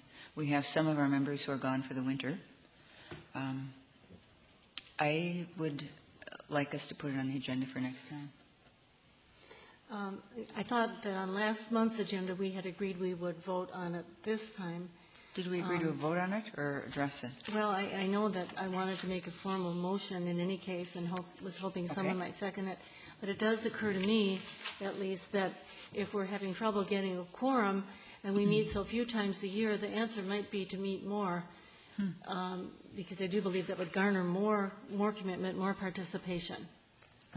If I can just offer a comment for discussion, 2 points, I guess. The first is that when all of us signed up for the meetings, we understood that we were expected to attend 75% of the meetings. And so, I mean, that's an issue, first of all, to make sure that everybody can do that. And secondly, I think that I'd like to know, in terms of the amount of work that we're anticipating, if there's an increase in work that Julie is sensing here that needs to be done. I guess I would like some idea of what that work is. I'm not sure that I'm understanding that there's what that means. In other words, when you say there's so much work to be done and the meetings that we're having right now aren't enough, and I'd like to know how you feel, in what sense that's deficient, and what you would expect us to be taking up if we had additional monthly meetings. In answer to that question, I just know, as Mary Jo had said, it seemed like there were a lot of good things that are going on in the community. The mayor would like us all to participate more in whatever lies ahead with the SHIP program or the Dewtown and so forth. The Dewtown, I think he was talking about. Maybe it was Dewtown in particular. But it just seems like it's hard to get things accomplished. I have things that I think are important. I think probably everyone here does. I think the wood smoke issue, I'm not just a one-issue person, but that is really serious. Right. Task force to work on that and other issues. But let me just state that we keep bringing up this wood smoke issue. Nothing ever gets caramelized on the thing. And I would like it if, at our next meeting, you would come up with a distinct action that we could vote up or down. What is it exactly that you want us to present to City Council? I have that in front of me right now because I know that was requested of me at our last meeting. And rather than read it all, which I can do. Just a statement. Chair What is it that Kingston, you want us? excuse me, Chair Kingston, can we stick with the agenda and complete that first? Yes. And I'd like to also repeat that I've just asked that we put together our thoughts and maybe Julie's comments and suggestions that she has in mind, she could put it on a draft plan and said, put all of these ideas together that we can look at in March. We truly want to hear from everyone on their thoughts on what they would like addressed. And it says that I recommended that this be put on the agenda at the next meeting, not that we're going to vote on it at the next meeting. Okay. Well, this, again, is just an example of how things get spun over to the next meetings. And I'm just thinking it would really justify, not just for that issue, but other issues, meeting more frequently because we are becoming quite a viable committee that could do a lot of good work for our community. I don't know what that would be, but I know that I'm willing to tackle any number of things if it helps our community be a better, healthier community. What would some of those be? Well, let's Well, bring like that we up for talked the next about meeting. already. We're going to put the suggestions into the next meeting. Bike paths, you know, accessibility. Right. issues. Getting something done rather than putting it to the next meeting. But that's a park board issue. Well- We can't resolve that one in this one. Right. Okay, let's get back to the agenda. Can we talk, are you finished with the 2012 goals for our next meeting? Yes. How about And this? just remind you again that I'm going to send out an email and I'm asking for your input on suggestions. And this would be the perfect time, Julie, for you to make your suggestions and each of the other members so that I can put those all together and bring them back to the whole group for their overall consideration on what additional things we could take on. Would you mind, I know this is extra work, but would you mind sending out kind of a draft of what people initially sent in, just because it seems to me that sometimes if we begin, things get sparked that we hadn't really been thinking of before, or ways of perhaps coordinating different types of activities together? I'm not articulating that very well. I'd be happy to put together a draft on that. Okay. Just keep in mind that each year our board and commission is different than the other boards and commissions because we start with a slate of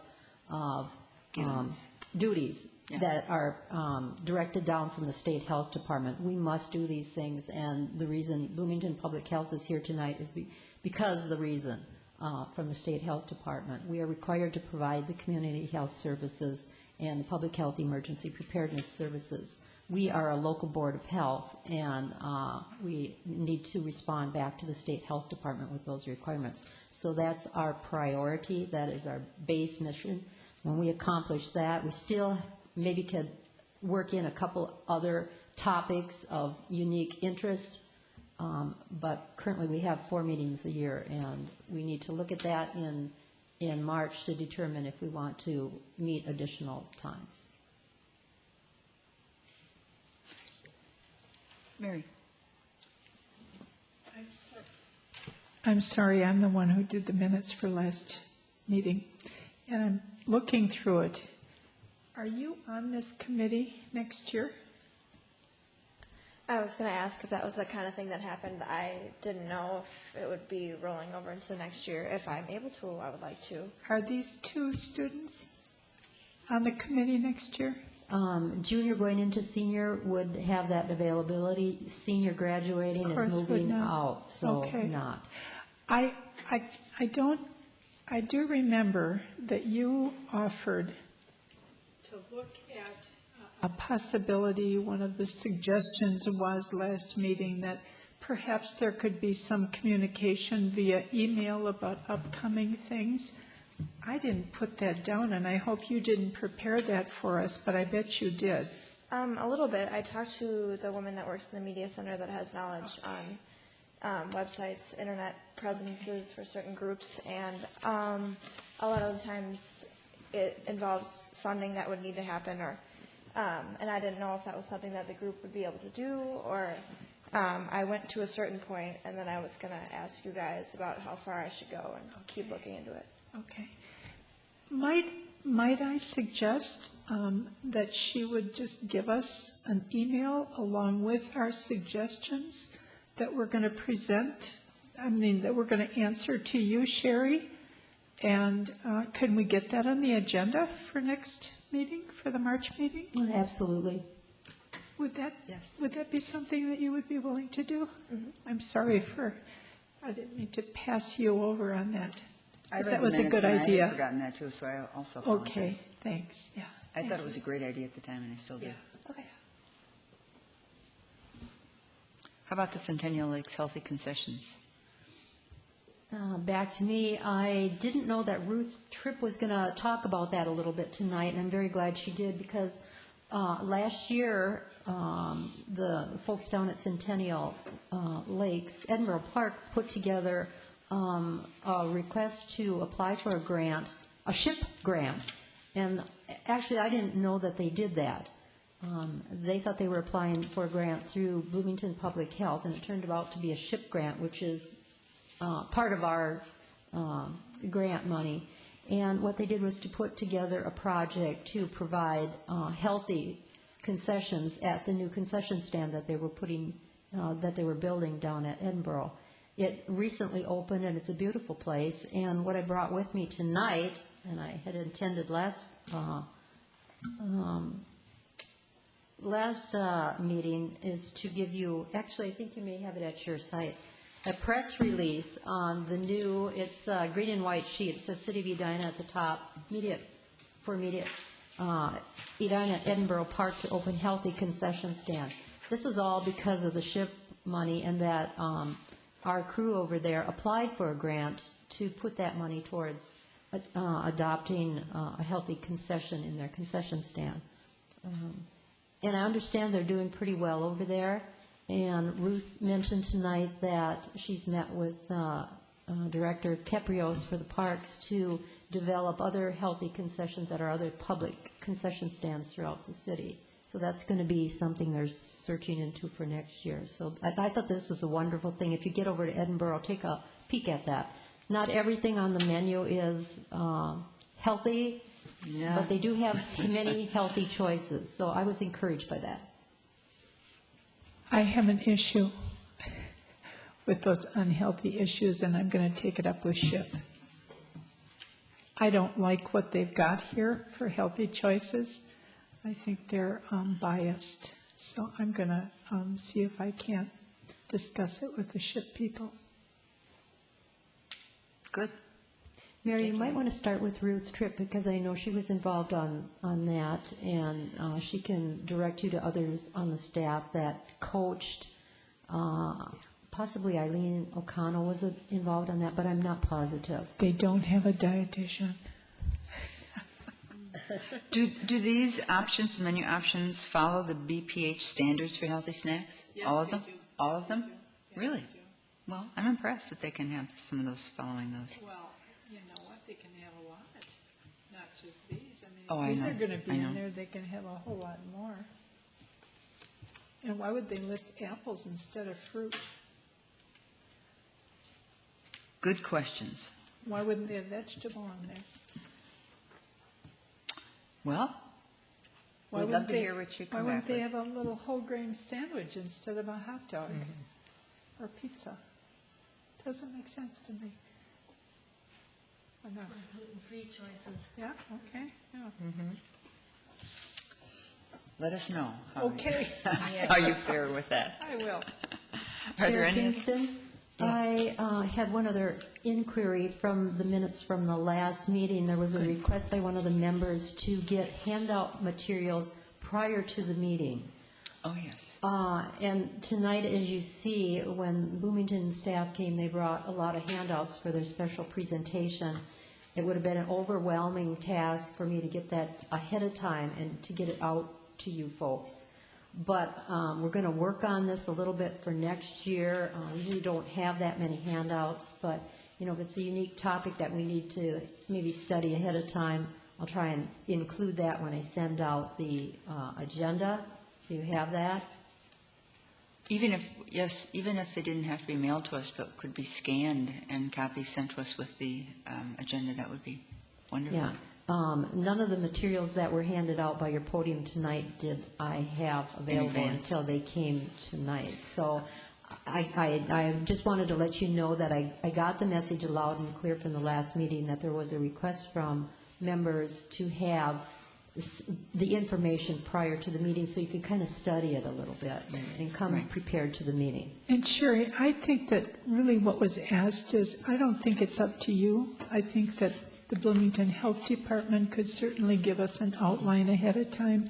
And I think that that really was what the request was, that we have kind of an overview of what it is they're going to be presenting, and that would be you telling them what we need ahead of time. That would still come through me. Yes, I understand that, yeah. However, an overview doesn't necessarily give us enough information to be able to ask salient questions anyway. Well, So if possible, it I would gives really- us more than trying to page through all this stuff. Yes. But some of these handouts, I think, could have been scanned and sent Oh, I see what you mean. by email I see what you mean. Okay, in advance. gotcha. So I would like to suggest that we might do that if we can. And it's, Yeah. certainly, we're not going to be able to get everything in advance. That's asking too much of people from whom we're getting reports, and frankly, that are sometimes doing us a favor by being here. But if we can, I think it would be useful, just so that we could ask probably more thoughtful questions. We've been very lucky to have some very good speakers at every one of our meetings. In Yes. fact, that was based on an original suggestion a number of years ago from members to have keynote speakers at each one of our meetings. And often these folks have something in mind that they're going to present, and maybe at the last minute they decide, or something changed, or something new happened, and all of a sudden they want Yes. to present that. And so it's kind of a last-minute thing where they want to bring additional information. So we'll try our best to get out the information that we can ahead. But certainly those kinds of last-minute things do come up, so we understand. Are there any other issues? Comments? Is there a movement to adjourn? I'm sorry, there is one more motion I'd like to make. At our last meeting, we talked about bringing on the agenda again some discussion about the Centrum conversion of the wood-burning fireplaces to gas. I'm not sure where that stands. It's been talked about. The mayor had indicated it should be just done. They were prepared to do that. But I think, do we need to make a motion that it does happen as a public health issue? To get the city council has not yet voted whether they need to or not on whether the conversion of the 3 wood-burning fireplaces at the Centrum building at Centennial Lakes will be converted to gas. That's something we talked about at the last meeting. And I wanted to make a motion that we recommend that they do that at this meeting. Is that within our purview? You know, quite honestly, I don't know if they've made that final decision. I'm not directly involved with the park's operations, but I'd be glad to find out about that and get back to you. I thought that I saw something in the Edina Sun Current that it was. The decision has been made for That it was going to be done. a change out? Yes. Are you positive I that it has understand it's not going to been? be voted on November 15th, if it's not taken care of sooner, whatever that means. Just going ahead I and just doing wanted it to is be what it sure, was. because I don't know what we can do to move things along, or if it's even an issue for us at the Community Health Committee. Would you like to make a motion? Yes, I Well, would. if I can have further discussion, I guess I'm not sure that I know enough about it to vote. Do you know what I'm saying? I mean, if it's an issue, if it's being done, I guess I don't feel like I have enough information to make a decision. I think the issue is that safer to have gas than wood burning because of the fine particulate emissions and the toxicants that are in wood smoke. They're far less than natural gas. One of the things I'd mentioned at our last meeting is that according to EPA data, and I may have passed out some sheets on it, for every pound of wood burned compared to an equal measure, a cubic foot of air, or of natural gas, wood smoke emits over 9,600 plus % more lead than natural gas, and similar amounts of other toxicants. So it's a pretty straightforward issue. I think gas is a lot cleaner.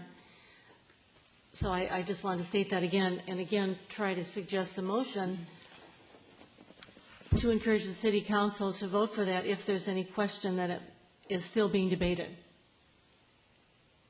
Would you like to make a Chair motion? Kingston, that- can I yeah, ask, I don't mean to put Karen on the spot, but Karen, are you familiar with what has happened over there at the Centrum? Have any decisions been made? Because I truly don't know right now. Thank you. I would, thank you. You know, I was racking my brain to try and remember where it was left off, and I was just sending a text message to Scott to see if he could update me. I know that the EEC raised this issue when they had a joint work session with the council. And I don't know that it was fully resolved at the end of that work session. So I'm not sure. I think they were left to do some further analysis with regard to what it would cost to switch it out. And so that's where I'm not sure if it's coming up on the council agenda or not. So that's a good question.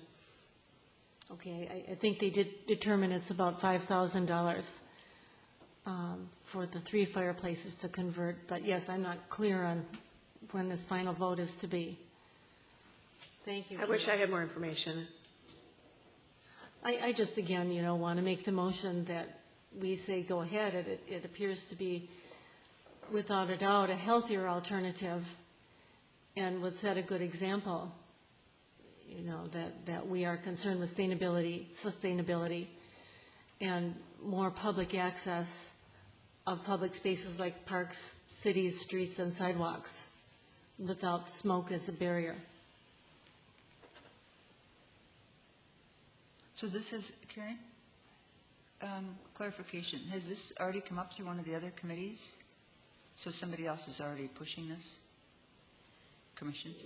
It was raised during the joint work session with the Energy and Environment Commission. I don't think that precludes you necessarily from taking a position on it as well.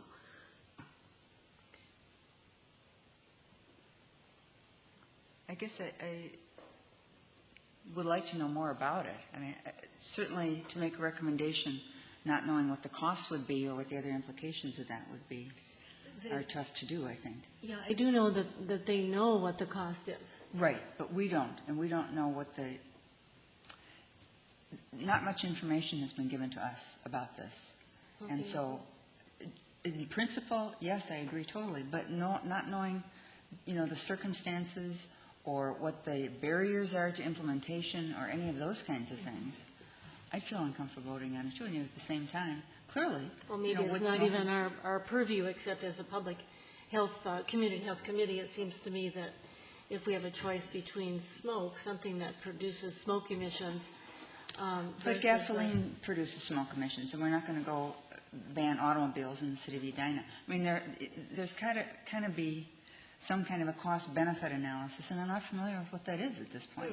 So from that particular standpoint, I feel like that's kind of catching us from behind at this point. Yeah, I think there's a lot of education that's needed. I've tried to provide some, but I think people are fear of change for some reason, but it just makes the park more accessible without the smoke emissions. We don't allow tobacco smoke in the parks, and it seems to me this is a pretty, in my opinion, a clean-cut, simple issue. But somehow the people who've been investigating this haven't come up with a clear yes on this. So the fact that it has been brought to them by another committee and they said, wait, we need to get more information or whatever they told them. They didn't just say, yep, yippee skippy, we're going to sign up. Leads me to believe that we don't have all the information either, because if it's such a clear-cut, rational kind of a choice, why is it still hanging out there? Well, I guess this is an example of an issue that gets spun around from one time to the next. It's been talked about for a long time. Right, but we're never clear exactly what motion it is what is it that you want the city of Edina to do? And we keep going around and around and around on this, but we never say, okay, what would you like the city of Edina to do about this? About Centrum? No, about wood smoke. Oh, okay. Well, I did prepare something to bring this time because we only have 3 more minutes. Committed to do that at the last meeting. I do think that there's a number of things. We've listened to all this stuff, though, for Julie, ever since last spring, and we keep listening to it again and again and again. And that's why I would like to. But nobody ever comes up with a firm, can we vote up or down on this? Is this what we're recommending or we're not recommending? Well, so it just keeps spinning around and around and around. I just feel like and we've been encouraging you to do that. Yeah. Can I interrupt? Please. Might I make a motion that we ask for a report from the City Council as to pros and cons of changing the fireplaces at Centennial Lakes from wood to gas, and give us all the information and let us vote on it. And if it hasn't been done, then at our next meeting, we will make a recommendation and encourage them to either do to yay or nay, however we decide. The wood smoke issue is big, and I think we need to put that somehow within our, are we going to put that on as a priority issue for next year, just as we will all of the other things. We've got two things. If we're going to vote for wood smoke, then that will be our priority issue. I think that's a very good idea, Mary, because I think what I would appreciate is, I understand that Julie's done some research on her own, but I think it would be very helpful for the committee to actually have a presentation from persons outside of the committee, so that it's not in kind of like an inbred thing. So we're actually considering information that other people who've done some analysis are bringing to us and considering some information. So I would agree with that. So I think my motion is that we ask the City Council for a report on the status of the change of the wood burning at Centennial Lakes, and we will take that under advisement and make a recommendation once we have that information, and that we put the wood smoke within our agenda priorities. Is that fair? Well, I guess, whatever at this point. I don't think there is the feeling here that we want to get into this. And it is actually not up to us, I guess. It's up to the City Council. So I'm not sure that we want to try to delay whatever they may decide to do, pro or con, by having them report to us. To me, that seems sort of backwards. I don't mean to delay it. I just mean if it's not being done, then we can follow up. Okay. I don't mean to delay it. Yeah. One of our roles on this committee was to undertake or study issues among our committee in order to provide information to the City Council. And so, there's so much compelling science on the hazards of wood smoke. Any one of us could look it up online. I've got a lot of scientific documentation. I happen to be on the committee. I could get speakers easily, but how long do we want to put off? With asthma, the number one reason for school absenteeism, I just think it's an urgent enough issue. It would be great to get going on it instead of spinning it off till the next meeting and the next meeting. Can she get on the City Council agenda? Have a wood smoke slide presentation here that would be wonderful. This is all scientific documentation, comments by the Pollution Control Agency, the Department of Health. It's all, great stuff. I could do it. We could do it, some people that I work with. I would be more than happy to provide the group with an update in terms of the status of that issue, and then also I'm sure it'd be fairly easy to get the documents that the EEC had originally provided in conjunction with their joint work session. Mm-hmm. And then there's always space on at the City Council meeting to speak either in the public comment section or with respect to a specific item if it is going to be on the agenda. So those are options as well. Thank you, Karen. And I did want to also mention that there was that one issue, if you want to talk about it as a group with regard to who you would like to have represent you to help assist us with the bylaw draft. Yes, that is still hanging here. Are there any suggestions as to what we might do with regard to that? I would be willing to do that if we don't have any other, and if there is not strong interest on the part of other people. But I'd certainly defer if there's a strong interest to do that. I have some interest but not availability, so I'll have to bow out this time. So.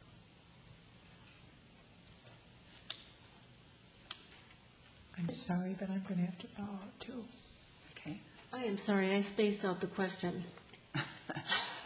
We have to have a volunteer to help us. Can you explain it again, Karen? We're working on a set of common bylaws for all of our boards and commissions. And so as part of the process of putting together the draft, we're asking for a representative from each of the boards and commissions to come together as a group to go through the draft with us so that we can make appropriate edits. You mentioned that earlier. I'm not sure what draft you're talking about. You mean Bylaws. It's Yeah, I a don't know draft about that city bylaws. staff has prepared to this point. So we have a working draft that the city staff liaisons and I have been working on. And so now we want to get initial input by pulling together a group that has a representative from each of our boards and commissions.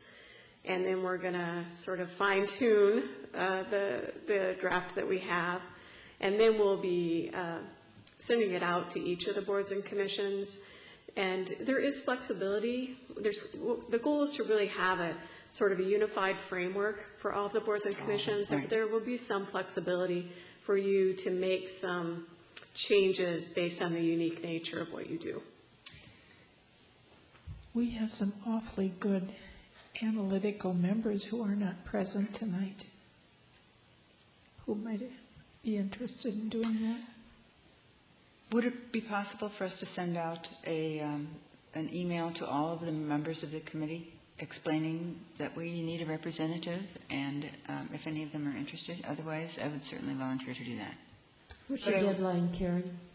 I was hoping to have the names. You're one of the last committees that I'm talking to, unfortunately. But I was hoping by Wednesday of next week to have names for all of my boards and commissions. Okay. I would be willing to help. Easily accomplish that if you want me to send out an email and give equal opportunity to everyone on the group. I think that's a great idea. But it looks like you have I a would be volunteer. willing to Okay. help, but I have no background in any of this. But if you need someone to help coordinate, I am certainly willing to do that. If I could. No background's necessary. We're just going to Yeah. walk you through it, and you can give us your reaction with regard to how well it would work for the health committee. Sure. Well, are you willing to do it, or are we Yes. going to ask? Okay, Wonderful. good. What is the next step? Do I meet with you, Karen, or? I will be sending out an email. You're gonna send the email. And we'll be trying to coordinate a date. Okay. Thank you very much, Karen. Is there any other business? Is there a movement to adjourn? I move we adjourn. Second? Second? All in favor of adjournment, say aye. Aye. Aye. Aye. Thank you. We are adjourned.